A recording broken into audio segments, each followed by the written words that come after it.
Halo Tribuners, kembali lagi dalam program Tribun News on Cam. Seperti biasa, dalam program ini kita selalu menghadirkan narasumber-narasumber yang bisa memberikan informasi buat Tribuners semuanya. Dan pada kesempatan kali ini, kita sudah kedatangan satu wanita cantik dan juga smart ya. Dan dia adalah seorang putri Indonesia favorit Kepulauan Sumatera tahun 2010. Yaitu adalah Dr. Nabila Azhar. Gimana kabarnya Kak sekarang? Kabarnya alhamdulillah baik dan prihatin juga ya, karena nggak bisa kemana-mana. Tetapi disyukuri aja masih sehat walafiat. Dan sekarang masih tinggal di Sumatera Utara kah? Iya, masih di Medan. Oke, baik. Kegiatannya sekarang ngapain aja nih, Kak? Kegiatannya saat ini sih ya selain bisnis juga persiapan mau sekolah spesialis lagi, mohon doanya ya. Oh, untuk sekolah spesialis kedokterannya ya? Iya. Oke, baik. Gimana sih dokter, apakah ada perbedaan sendiri lebaran tahun ini dengan lebaran sebelumnya yang paling mencolok untuk Kak Nabila di tengah pandemi seperti ini? Iya, lebaran tahun 2020 ini memang lebaran yang paling terbeda seumur hidup saya ya. Karena di lebaran tahun ini memang saya masih ke rumah orang tua, ke rumah mama, tapi udah nggak salam, nggak cium, nggak peluk. Ya sungkemnya sungkem-sungkeman jauhan gitu ya. Terus kalau sampai rumah cuci tangan, cuci kaki, ibaratnya begitu. Sometimes saya ganti baju dulu juga kalau ke sana. Terus kalau saya datang ke rumah mama, sekarang saya tuh udah nggak kemana-mana, cuman stay di ruang tamu sama ruang makan saja. Kalau nggak kan biasa saya masih istirahat di kamar, karena saya kayak ngerasa, aduh saya dari luar nih, jadi saya nggak mau ngotorin area sini begitu. Jadi memang perbedaannya luar biasa banget ya. Iya. Yang bersilaturahmi dengan cium, peluk, dan juga berjabat tangan, tapi semuanya sekarang tidak diperbolehkan untuk keperluan jadi kebetulan kesehatan juga. saya punya nenek usia 82 tahun, juga tidak datang ke rumah. Biasanya kita tuh base camp-nya di rumah mama saya. Jadi nenek memang udah terisolasi lama ya di rumahnya nenek. Memang tidak ada yang berkunjung selama kejadian corona ini, dan kemarin juga lebaran kita juga terpisah. Hanya by phone aja. Sedikit menyedihkan ya Kak ya. Iya, tapi sekarang ini kan fenomenanya kebalik Mbak. Kalau sayang jangan ketemu. Telepon aja betul. Kalau sayang jangan ketemu. Betul gitu. Sekali. Kalau sayang jangan ketemu. Itu quotes dari Dr. Nabila. Kalau sayang jangan ketemu. Iya, sebenarnya di antara cobaan ini kan tetap ya virus corona ini kan antara cobaan atau teguran, tetapi tetap aja masih ada kenikmatan. Nikmatnya apa? Ya komunikasi kita masih dimudahkan. Bayangin kalau ini kejadian mungkin tahun 90-an atau tahun 80-an, WA nggak ada, semua nggak ada, ya kan cukup miris menurut saya ya kan. Jadi setidaknya masih dimudahkan dalam komunikasi, atau yang masih bisa pekerjaannya via seperti aplikasi yang kita pakai saat ini kan juga masih terbantu ya menurut saya. Iya, betul sekali. Sayangnya tenaga medis kan nggak bisa online. Mau tahu juga nih Kak, apa sih kegiatannya Dr. Nabila sebelum COVID-19? Sebelumnya Nabila kerja di rumah sakit juga, di klinik, kemudian sempat kerja kantor juga, dan juga untuk nambah-nambahin pengalaman ya. Kemudian ya menjalankan bisnis yang udah ada dari masih saya zaman kuliah. Pengalaman baik apa sih yang Kakak terima selama COVID-19 ini? Mungkin ada pengalaman yang membuat tersentuh gitu. Pertama, Nabila termasuk orangnya yang pembersih. Kemudian selama bekerja sebagai dokter, sangat mengutamakan steril gitu ya. Mungkin suka pakai sarung tangan. Jadi kadang di lapangan itu, kebetulan dulu saya tugasnya itu di daerah. Pasien-pasien daerah itu justru dulu tuh kalau ngeliat dokter pakai sarung tangan, pakai masker, mereka tuh tersinggung. Jadi dengan adanya keadaan ini, ya masyarakat jadi paham bahwasannya ya seorang dokter itu ya harus pakai masker, harus pakai sarung tangan untuk bukan saja melindungi diri, tetapi sebenarnya juga melindungi diri pasien, karena imunitas setiap orang kan berbeda, Mbak. Betul. Kedua ya dengan corona ini juga ya untuk seluruh masyarakat Indonesia semoga lebih bisa menjaga kebersihan, karena menurut saya kebersihan masih sangat kurang di Indonesia. kesadaran. Contohnya masih banyak yang buang sampah sembarangan dan lain-lain, itu masih banyak ya. Sehingga dengan corona ini mungkin orang bisa lebih waspada tentang kesehatan dan kebersihan. Dan juga semoga dengan corona ini juga pemerintah ya lebih perhatian lah kepada tenaga medis, karena saya pribadi saya kan pernah menjadi kerja di IGD, kerja di klinik, dan saya paham betul itu luar biasa macam-macam polemik yang kita hadapi. Semoga dengan kejadian ini pemerintah bisa lebih appreciate sama tenaga kesehatan. Lalu saya juga dengar nih dari tim kreatif bahwa Dokter Nabila juga mengalami pengalaman buruk ya di tengah waktu wabah ini. Itu adalah tante dari Dokter Nabila meninggal dunia karena COVID-19. Iya, boleh benar. diceritakan Jadi, Dok bagaimana di itu? bulan, jadi saya kebetulan salah satu keluarga kita yang jadi korban dari corona.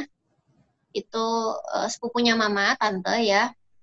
Kebetulan almarhumah itu memang ada sakitnya, sakit diabetes di usia yang masih tergolong muda ya, 46 tahun.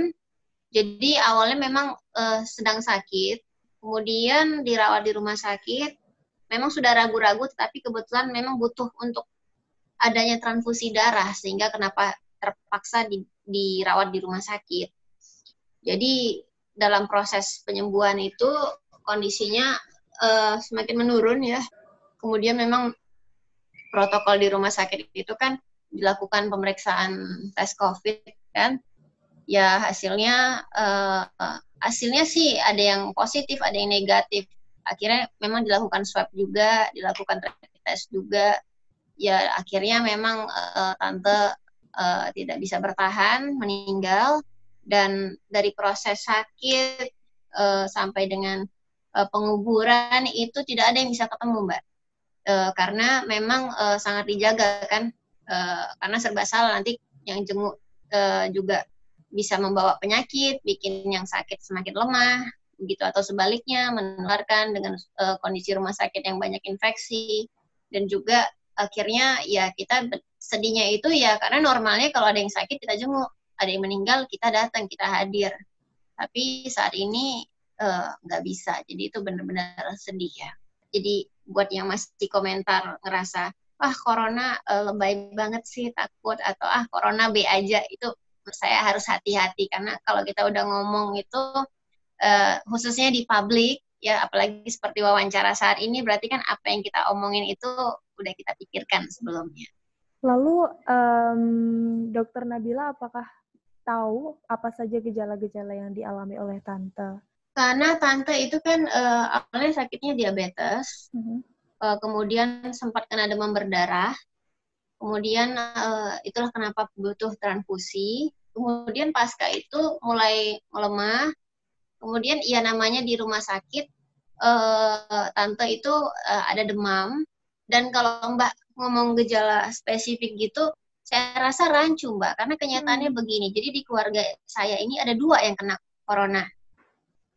Satu dengan kondisi yang sangat baik, sangat sehat, tidak merasakan apapun, namun dengan sadar diri melakukan pemeriksaan kesehatan karena beliau seorang dokter begitu ya, dan kontak erat dengan pasien corona.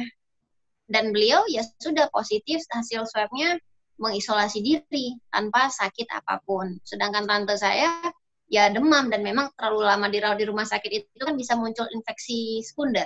Oh gitu, jadi memang berbeda-beda ya untuk Iya, gejala jadi dari COVID-19. ini kan sama-sama usia sama-sama 40-an, sama-sama di Jakarta, tetapi begitulah kenyataannya. Kondisinya berbeda, yang satu lemah, yang satu positif, tetapi bertahan dan kuat, bahkan tidak ada gejala. Periksa karena merasa kontak erat dengan pasien corona. Jadi makanya saya bilang, ini penyakit baru, masih banyak hal-hal yang kita tidak tahu, tetapi kita harus waspada dan siap. Lalu untuk protokol pemakaman jenazah dari tante sendiri, bagaimana tuh Mbak? Iya, cukup menyedihkan ya, karena proses dari kafannya semua nggak ada ya, langsung dibungkus dengan seperti plastik gitu. kemudian ditaruh di dalam peti kayu, kemudian seperti disemprot dengan cairan, mungkin cairan disinfektan, dan kita semua lihatnya hanya by foto, semua keluarga nggak ada yang bisa kunjungin, kemudian untuk suami yang merawat sendiri juga itu diisolasi sama pihak rumah sakit selama 2 minggu. Baik, ini pertanyaan terakhir untuk Dr. Nabila, yaitu adalah apa aja nih yang dikangenin selama COVID-19 dan apa harapannya ke depan untuk COVID-19 ini?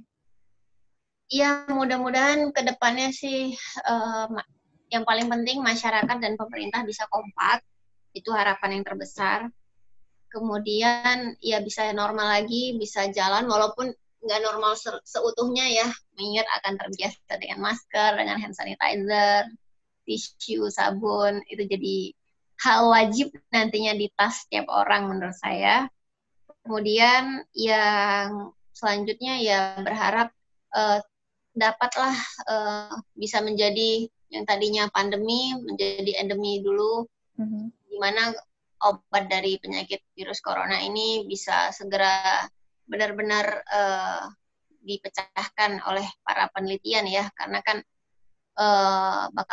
isunya kan bakal ada vaksin segala macam ya Mbak ya. Ya. Tetapi yang terpenting saya harapkan juga pemerintah bisa memfasilitasi para dokter, para peneliti di Indonesia untuk bisa berkontribusi menemukan pengobatan dari virus corona ini, sehingga nantinya virus corona ini yang tadinya pandemi menjadi endemi, di mana pengobatannya itu sudah mudah dan tidak tidak membuat kepanikan seperti saat ini. Oke, baik.